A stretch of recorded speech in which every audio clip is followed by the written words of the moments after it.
Hello and welcome to another Veve video. Today we're going to take a look at the DC Comics Bombshells Series 2 drop that's going to happen tomorrow. So I'll run through the collectibles, I'll share my thoughts on them as well as some resale predictions. So here's a bit of information about DC Bombshells. This is the second Bombshell series. We had Big Barda as well as Starfire in Series 1.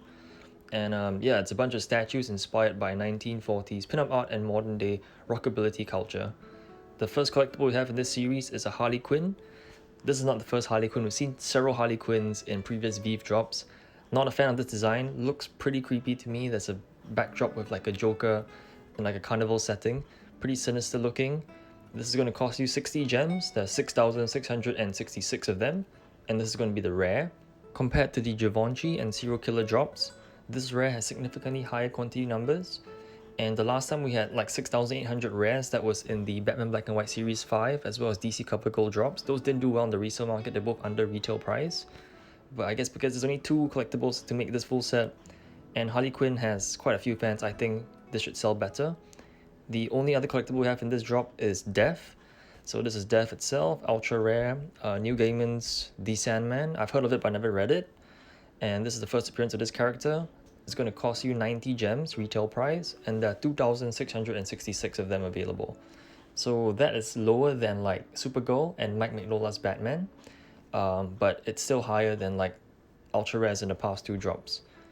So what I think of these collectibles, personally I'm not a fan. I don't really like Harley Quinn and I don't know much about Death, so I don't think I'm going to keep them. I might just try and buy it and sell it on the marketplace because I do need gems for future drops if Veve is going to continue doing 2 drops a week.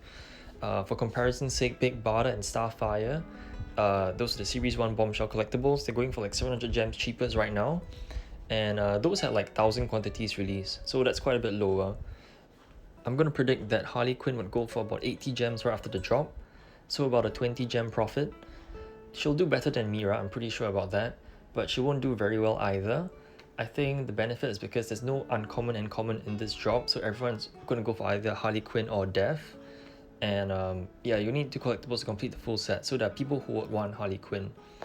As for Death, because she's her first appearance, I'm going to guess she'll go for about 200 gems. So yeah, I think at least double. I don't think she'll sell for as much as Big Barda or Starfire. Because especially since the marketplace isn't doing very well right now, like Todd Batman is 265, you can get Jim Lee Joker for retail basically, and look at like the Givenchy drop that just happened. The Rewind logo was retail price, and so Pasha was like 450 right after the drop. She's dropped to like 300 right now, so the marketplace isn't doing very well. And yeah, I don't think Death would go for like 700 gems, maybe more, like maybe 350, 300, I don't know, but a safe bet I think should be about 200 gems. Like for comparison's sake, I'm going to compare her to like Supergirl, first appearance as well. Supergirl was like 130 right after the drop, and now she's stabilizing at like 190-ish. But Supergirl had higher quantities and there were more collectibles in that drop, whereas here we've only got 2 collectibles, so I'm going to think she'll be about 200 gems right after the drop. Maybe more in the future, not too sure. So that's my price predictions. Which I'm going to go for first because I don't plan to keep these, I'll probably just sell them. I'm going to try and get the ultra rare first, so I'm going to go for Death. And if I miss out on her, I'll try and get Harley Quinn, and I'll try and just sell them like immediately after the drop because I don't plan to hold these. I need gems for future drops, especially if Veve is going to do 2 drops a week. I think that's good, it's exciting, it's fun, but you can see it definitely hurts the marketplace value. Like prices are dropping so fast. So yeah, I mean, I guess Veve is really experimenting right now, so we'll see how things go. And yeah, thanks for watching. Stay tuned for my video tomorrow. I'll show you what I managed to pick up from this drop. And good luck!